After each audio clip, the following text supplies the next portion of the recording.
Hello बच्चों, आज मैं आप लोगों को क्लास 8 का परिवहन का क्वेश्चन आंसर करवाने वाला हूँ। परिवहन का क्या करवाने वाला हूँ? क्वेश्चन आंसर करवाने वाला हूँ। इससे पहले मैंने इसका पार्ट 1 आया था। इससे पहले क्या आया था बाबू रे? पार्ट 1 आया था। उस पर मैंने परिवहन के बारे में, परिवहन कितने प्रकार के होते हैं, रेल मार्ग और सारा चीज़ क्लियरली हमने आपको बता दिया था। आज मैं इसका क्वेश्चन आंसर करवाऊँगा। अगर आप पहली बार हमारे चैनल पर विजिट किए हैं तो आप हमारे चैनल को सब्सक्राइब जरूर कर लीजिए। और अगर आप इन सब चैप्टर का PDF पाना चाहते हैं तो आप हमारे मोबाइल नंबर 95 76 39 14 15 वाले नंबर पर जुड़ जाइए, या फिर डिस्क्रिप्शन में आपको व्हाट्सएप का लिंक मिल जाएगा, आप वहां से भी जुड़ सकते हैं। आइए अब इसके क्वेश्चन आंसर को करके देखते हैं कि पहला क्वेश्चन क्या कहता है। समझे? देखिए, कहता है कि भारत में कौन सा परिवहन साधन सबसे अधिक उपयोग में आता है। तो हमने आपको बता दें सबसे ज़्यादा जो होता है वो सड़क परिवहन होता है। कौन सा होता है? सड़क परिवहन होता है। समझे? अब देखिए, कहता है कि स्वर्णिम चतुर्भुज योजना किसके अंतर्गत आता है? यह भी सड़क परिवहन के अंतर्गत आता है। ये भी हम दिखाए थे, जो 6 लेन वाली सड़कों को जोड़ती है आपस में। समझे ना? अब देखिए, कहता है राष्ट्रीय राजमार्ग की देखरेख कौन विभाग करता है? तो आपको पता होगा राष्ट्रीय राजमार्ग की देखरेख जो होता है केंद्रीय लोक विभाग करता है, केंद्रीय लोक निर्माण विभाग करता है। समझे ना? अब आइए अगला क्वेश्चन देखते हैं। 4 नंबर क्वेश्चन क्या कहता है? कहता सीमा सड़क संगठन क्या है? तो हमने आपको बताया था कि सीमा संगठन जो सड़क होता है वो सीमा पर लोगों को देख रेख करने वाली एक संस्था होती है। क्या होती है? संस्था होती है। इसका हो जाएगा ख नंबर आंसर। कहता है कि इंडियन एयरलाइंस को कब अब किस नाम से जाना जाता है? तो हमने आपको बताया इंडियन जो एयरलाइंस है आपको भारतीय एयरलाइंस के नाम से जाना जाता है। भारतीय एयरलाइंस घ नंबर में है। भारतीय एयरलाइंस का कौन नंबर में है? घ नंबर में। तो इसका घ नंबर आंसर हो जाएगा। अब आइए, कहता है कि रिक्त स्थानों की पूर्ति कीजिए। क्या कीजिए? रिक्त स्थानों की पूर्ति कीजिए। कहता है कि भारत में वायु परिवहन का राष्ट्रीयकरण कब किया गया था? तो हमने बताया था 1953 ईस्वी में। कब किया था? 1953 ईस्वी में। अब कहता है कि मारमगांव पतन डैश राज्य में है? तो मारमगांव पतन किस राज्य में है? तो गोवा राज्य में है। समझे ना? कहता है कि पूर्व मध्य रेलवे का मुख्यालय कहाँ है? हाजीपुर में। क्या कहिएगा? हाजीपुर में। कहता है सबसे लंबा राष्ट्रीय राजमार्ग कौन सा है? कहिएगा 7 राजमार्ग है। कौन सा? 7 राजमार्ग, जो 2369 किलोमीटर लंबा है। और सबसे छोटा राजमार्ग कौन सा है? ये आपको कमेंट में बताना है। कहाँ बताना है? कमेंट में बताइएगा सबसे छोटा राजमार्ग कौन सा है। हमने आपको पढ़ा दिए हैं। कहता चेन्नई एक डैश पतन है? तो प्राचीन कृत्रिम पतन है। प्राचीन कौन सा? कृत्रिम पतन है। कहता सदियों से घुबरी जल परिवहन मार्ग डैश नदी में है? तो ब्रह्मपुत्रा नदी में है। कौन सा नदी में? ब्रह्मपुत्रा नदी में है। कहता निम्नलिखित प्रश्नों के उत्तर दे अधिकतम 50 शब्दों में। अधिकतम कितने शब्दों में बाबू रे? 50 शब्दों में। अब देखिए, वही स्वर्णिम चतुर्भुज आ गया। कहता स्वर्णिम चतुर्भुज राजमार्ग क्या है? कहिएगा स्वर्णिम चतुर्भुज राजमार्ग एक सड़क है जो दिल्ली कलकत्ता मुंबई चेन्नई को आपस में 6 लेन वाली सड़कों से जोड़ने वाला एक मार्ग है, जो द्रुत गति मतलब तेज गति से सामान को ढोने और आने जाने की सुविधा प्रदान करता है। आपका यह चैप्टर, यह क्वेश्चन सोल्व हो गया। अब आइए अगला क्वेश्चन देखते हैं क्या कहता है। कहता है देश में वायु परिवहन क्या होता है? वायु परिवहन होगा यहाँ पर। वायु परिवहन की स्थिति का वर्णन कीजिए। तो आप देखिए क्या कहिएगा? कहिएगा हवाई जहाज आसमान में उड़कर एक स्थान से दूसरे स्थान तक की दूरी तय करती है, इसलिए इन्हें हवाई साधन कहते हैं। पहले वायु परिवहन विशिष्ट लोगों के हाथ में था, लेकिन 1953 ईस्वी सरकार ने वायु परिवहन का राष्ट्रीयकरण कर दिया। शुरुआत में एयर इंडिया की हवाई यात्रा देश से विदेशों तक जुड़ी थी, और अब इंडियन एयरलाइंस यानी इंडियन घरेलू एवं पड़ोसी देशों से जुड़ी हुई है विमान सेवा थी। लेकिन आजकल हवाई सेवाएं निजी कंपनियों द्वारा भी चलाई जा रही है, जो घरेलू और पड़ोसी देशों के लिए भी उपलब्ध है। सबके लिए क्या है? उपलब्ध है। अब आइए अगला देखिए, अगला क्या कहता है। कहता भारत में पहली रेलगाड़ी कब और कहाँ चली थी? नक्शे पर भी दर्शाइए। तो नक्शा तो आप खुद दर्शा लीजिएगा, बैक के वीडियो में नक्शा हमने बता ही दिया था आपको। तो कहिए कि भारत में पहली रेलगाड़ी 16 अप्रैल 1853 ईस्वी में मुंबई से थाने के लिए चली थी, और कितना किलोमीटर चली थी यह आपको कमेंट में बताना है। यह भी हमने आपको पढ़ा दिया है। समझे?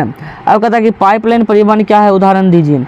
कि पाइपलाइन परिवहन जमीन के अंदर बिछाई गई पाइपलाइनें हैं, जिनकी मदद से पेट्रोलियम पदार्थ, जल, गैस आदि एक स्थान से दूसरे स्थान तक पहुंचाई जाती है। जैसे बिहार के बरौनी, उत्तर प्रदेश के मथुरा, हरियाणा के पानीपत में स्थापित तेल शोधक कारखानों में पेट्रोलियम पदार्थों की आपूर्ति ऐसे ही पाइपलाइनों के जरिए होती है। अब आइए अगला क्वेश्चन देखते हैं।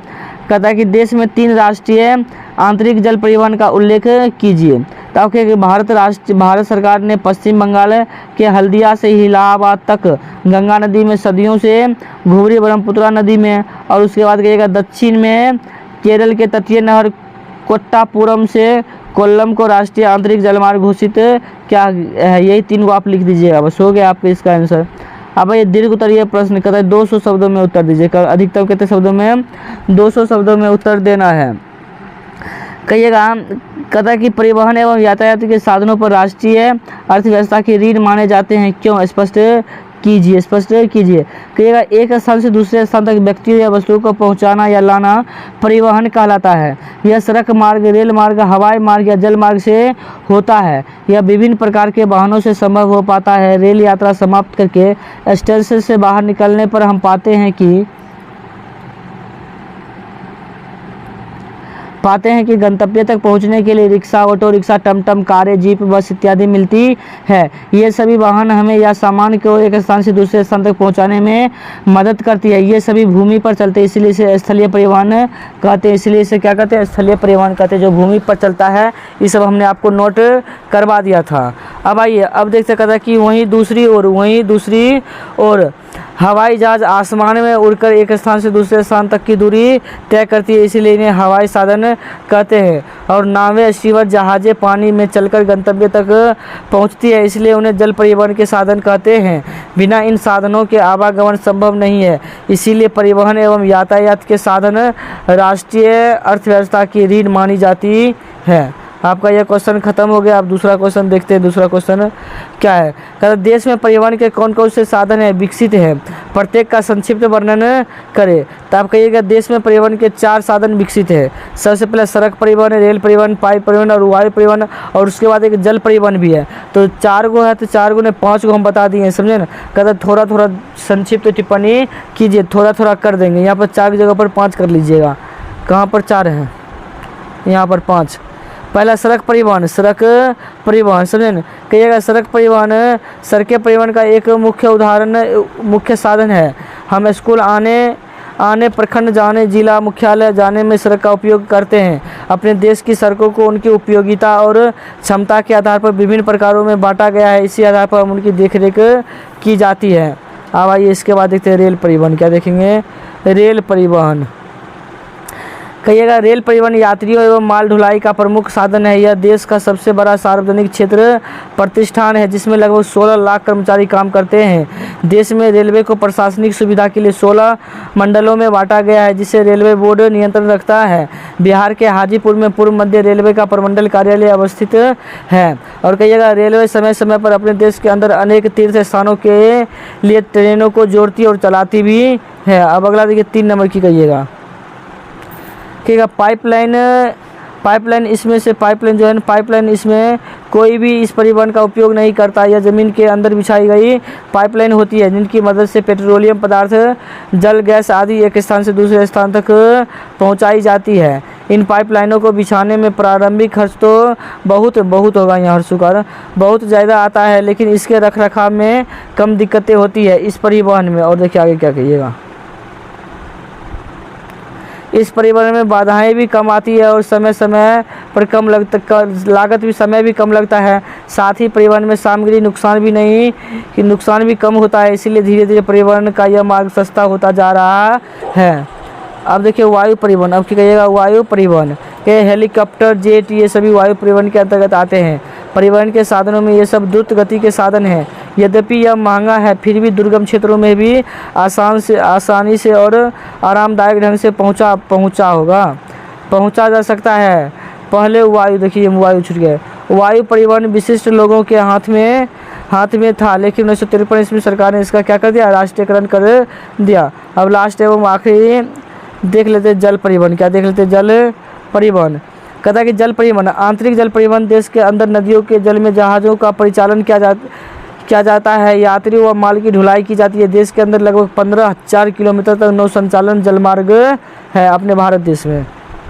अब ये 3 नंबर क्वेश्चन देख लेते क्या कहता है। कहता है कि भारत में जल परिवहन की स्थिति का विवरण दीजिए। कहिएगा जल परिवहन दो प्रकार के होते हैं भारत में, मतलब जल परिवहन कितने प्रकार के हैं? दो प्रकार के। कहिए पहला आंतरिक जल परिवहन और दूसरा समुद्री जल परिवहन। आंतरिक जल परिवहन देश के अंदर नदियों के जल में जहाज़ों का परिचालन किया जाता है और यात्रियों व माल ढुलाई की जाती है। देश के अंदर लगभग 15,000 किलोमीटर तक नौ संचालन जलमार्ग है। भारत सरकार ने पश्चिमी बंगाल के हल्दिया से इलाहाबाद तक गंगा नदी में, सदिया से घुबरी ब्रह्मपुत्रा नदी, दक्षिण भारत में केरल के तटीय नहर कोट्टापुरम के कोल्लम को राष्ट्रीय जलमार्ग घोषित किया है। गोदावरी, कृष्णा, सुंदरबन आदि महत्वपूर्ण आंतरिक जलमार्ग हैं। मैंने पटना में भी गंगा नदी में मालवाहक जहाज देखा है। पूर्वी पटना में गंगा तट पर राजेंद्र प्रसाद अंतर्देशीय जल परिवहन टर्मिनल है। अब ये थोड़ा सा बचा है, देख लेते हैं। समुद्री जल परिवहन भारत की लगभग 7,500 किलोमीटर लंबी समुद्री तट बंगाल की खाड़ी और अरब सागर के साथ लगी हुई है। इन समुद्री तटों में 12 प्रमुख बड़े बंदरगाह और कई छोटे और मंझोले पतन हैं जिन्हें अंतर्राष्ट्रीय परिवहन सुलभ होता है। अगर आपको यह पूरा क्वेश्चन आंसर समझ आया तो आप हमारे चैनल को सब्सक्राइब करिए और कमेंट करिए और हमको बताइए यह कैसा लगा, और नेक्स्ट वीडियो का इंतज़ार आपको कब है तब हम अपलोड कर देंगे। वीडियो देखने के लिए धन्यवाद। Thanks for watching.